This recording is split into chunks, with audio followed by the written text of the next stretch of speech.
नमस्कार मित्रांनो, भावना तुझ्या माझ्या या यूट्यूब चॅनलवर आपले सर्वांचे स्वागत आहे। मित्रांनो, आज आपण अशा एका भावनेवर आधारित कविता बघणार आहोत जी प्रत्येकाच्या आयुष्यात कुठे ना कुठे मनात असते, काहींची ध्यानात असते तर काहींची पूर्ण झालेली असते।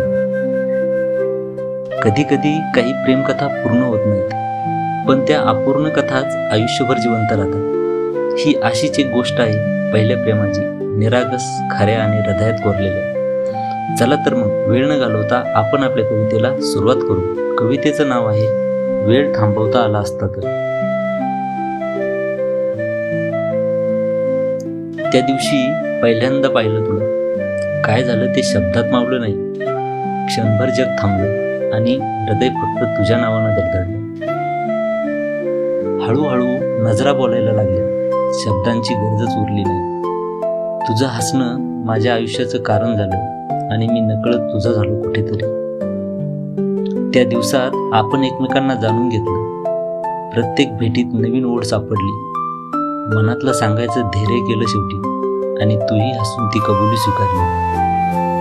काही दिवस आपण खरंच एकत्र होतो, जग इतकं सुंदर वाटत होतं। पावसात चालताना, हातात हात घेताना, आयुष्य हळूच गाणं म्हणत होतं। आपण स्वप्न पाहिली होती, छोट्या घराची, दारी तुळशी आणि अंगणात हास्याचं झाड। किती साधं, किती खरं, जणू देवानेच रेखाटलं भविष्य आपल्या दोघांचं।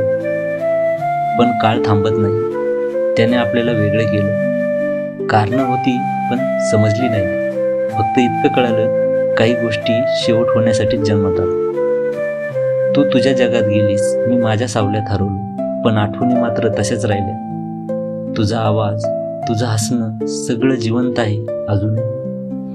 रात्री आकाशाकडे पाहिलं की वाटतं तूही तिकडून मला बघत असशील। कधी वाटतं आपण खरंच वेगळे आहोत का, की फक्त वेळेने नाव बदललं आपल्या नात्याचं। आता वर्ष गेली, ऋतू बदलले, मनानेही विसरणं शिकवलं, पण कुठेतरी आत अजूनही एक स्वर आहे जो फक्त तुझं नाव घेतो, हळू, निशब्द आणि जिवंत।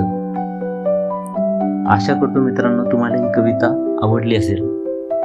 या कवितेतलं प्रेम कदाचित माझं होतं, पण भावना तुमच्याही आहेत।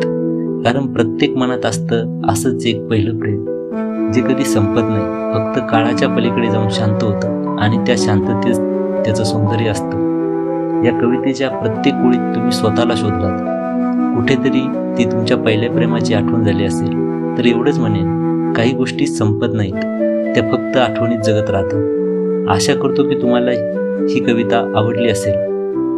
जर तुम्हाला ही कविता आवडली असेल तर चॅनलला सबस्क्राईब करायचं विसरू नका आणि कमेंटमध्ये पुढच्या कवितेसाठी विषय नक्की सुचवा। मी त्यावर 100% लिहिण्याचा प्रयत्न करेल।